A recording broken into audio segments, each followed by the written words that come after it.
Assalamualaikum warahmatullahi wabarakatuh. Salam sejahtera bagi kita semua. Selamat berjumpa kembali dalam layanan bimbingan dan konseling bersama dengan Bu Wiji. Anak-anak, pada pertemuan kali ini kita akan membahas materi tentang konsep diri. Setelah minggu kemarin kita memahami pengantar konsep diri, kali ini kita akan mencoba untuk memahami pentingnya konsep diri pada diri kita. Anak-anak, setiap manusia pasti menginginkan kesuksesan, baik sukses dalam hal karir, belajar, pertemanan, berkeluarga, dan lain sebagainya. Akan tetapi, tahukah kalian apa langkah awal kesuksesan itu? Anak-anak, langkah awal dari kesuksesan adalah harus memahami diri dan kualitas diri. Memahami diri dan kualitas diri merupakan hal yang sangat penting dalam meningkatkan mutu kehidupan. Nah, agar kita dapat memahami diri dan juga kualitas diri, perlu adanya pembentukan konsep diri atau yang sering dikenal dengan istilah self-concept. Apa itu self-concept? Self-concept atau konsep diri adalah cara dan sikap seseorang dalam memandang dirinya sendiri. Pandangan atau perspektif diri meliputi aspek fisik maupun psikis. Tidak hanya mencakup tentang kelebihan atau kekuatan diri, tetapi juga meliputi kelemahan dan juga kegagalan yang pernah kita alami. Selanjutnya, secara umum, self-concept terdiri atas beberapa komponen, yaitu meliputi yang pertama, citra diri.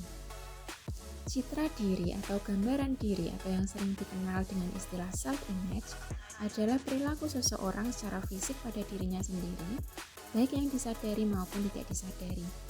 Komponen self-image mencakup persepsi atau tanggapan, baik di masa lalu maupun masa sekarang, seperti terkait ukuran dan bentuk tubuh, serta kemampuan pada dirinya.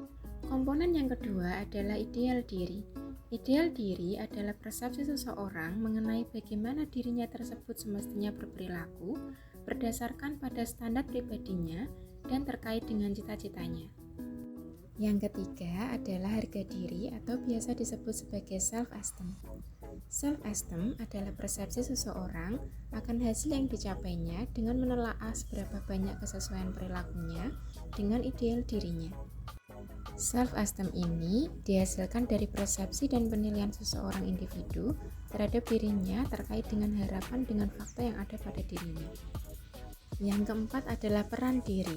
Peran diri adalah segenap bentuk sikap atau tingkah laku, nilai, dan tujuan yang diharapkan oleh suatu kelompok sosial terkait dengan fungsi dan peran seseorang di dalam masyarakat. Dan yang kelima adalah identitas diri. Identitas diri adalah kepekaan seseorang terhadap dirinya yang dihasilkan dari pengamatan dan penilaian dirinya dengan menyadari bahwa dirinya itu memiliki perbedaan dengan orang lain. Secara umum, seseorang dalam melakukan penilaian atas dirinya sendiri terdapat dua kemungkinan.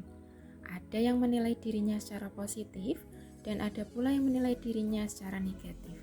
Dengan kata lain, seseorang tersebut mempunyai self-concept positif, akan tetapi tidak menutup kemungkinan bahwa ada pula seseorang yang mempunyai self-concept negatif. Indikator seseorang memiliki konsep diri positif pada dirinya adalah seseorang tersebut mudah dalam beradaptasi dengan beberapa atau banyak keadaan. Seseorang tersebut memandang di samping hal-hal buruk atau negatif, pasti ada hikmah yang bisa diambil dan bukanlah akhir dari segalanya.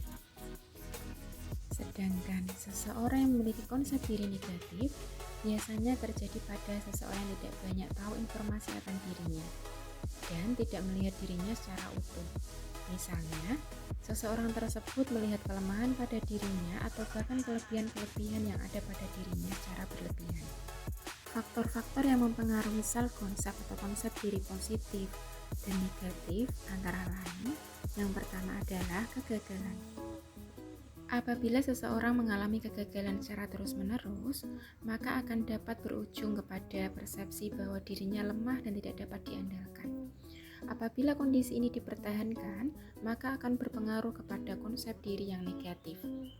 Maka, apabila kita mengalami kegagalan, anggaplah kegagalan sesuatu hal yang biasa. Dan dari kegagalan itu, silakan belajar untuk lebih baik kembali. Faktor yang mempengaruhi konsep diri yang kedua adalah overthinking. Anak-anakku, ketahuilah bahwa overthinking sangatlah tidak baik.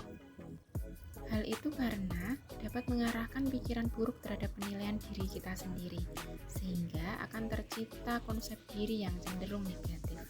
Faktor yang ketiga adalah depresi. Apabila seseorang dihadapkan pada kegagalan dan dia menganggap bahwa dirinya tidak memiliki potensi lagi untuk melawan kegagalan itu, dan akhirnya dia tidak dapat mengambil peluang atas kegagalan tersebut. Kondisi ini akan menyebabkan seseorang dilanda stres hingga depresi karena terus memikirkan kemungkinan-kemungkinan negatif atas kegagalan yang ia alami, sehingga akhirnya akan terbentuk konsep diri yang cenderung negatif. Anak-anak, setelah kita mempelajari apa itu konsep diri, tentu kita akan mulai menyadari pentingnya konsep diri yang positif pada diri kita. Berikut adalah pentingnya konsep diri pada diri seseorang. Anak-anak, setelah kalian memahami betapa pentingnya konsep diri, maka Bu Uci berharap kalian mulai untuk membangun konsep diri yang positif dengan cara belajarlah untuk mengenali diri sendiri, menghargai diri sendiri, selalu berpikir positif, dan bergaullah di lingkungan secara lebih baik lagi.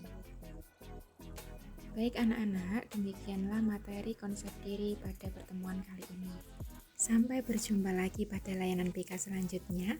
Tetap semangat, selalu memperbaiki diri, berpikir positif, optimis. Akhirul kalam, wabillahi taufiq wal hidayah, wassalamualaikum warahmatullahi wabarakatuh.